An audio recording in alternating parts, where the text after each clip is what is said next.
Malamang narinig nyo na yung mga balita na merong mga foreign fishing vessel pumapasok dito sa teritoryo natin sa Pilipinas at dito sila nangingisda. Ang tanong, pwede ba natin silang hulihin? At ano ba ang mga parusa na pwede nating ipataw sa kanila? Ayon sa RA 10654 or yung an act to prevent, deter, eliminate illegal, unreported, and unregulated fishing, which is in-amend niya yung RA 8550 or yung Fisheries Code ng 1998, nakasaad sa RA 10654 under sa Chapter 6 under Prohibitions and Penalties, Section 91, poaching in the Philippine waters, that it shall be unlawful for any foreign person, corporation, or entity to fish or operate any fishing vessel in Philippine waters. Kung nahuli sila, pwede silang ipagmulta ng $600,000 up to $1 million.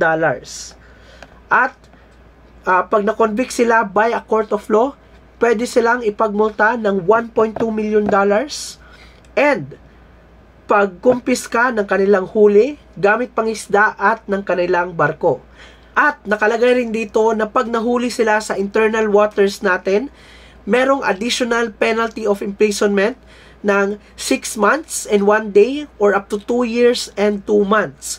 Pag nahuli naman sila sa ikalawang pagkakataon, pwede silang makulong ng 3 years at ipagmulta ng $1.2 million. At hindi sila madedeport balik sa kanilang bansa kung hindi nila ito mababayaran.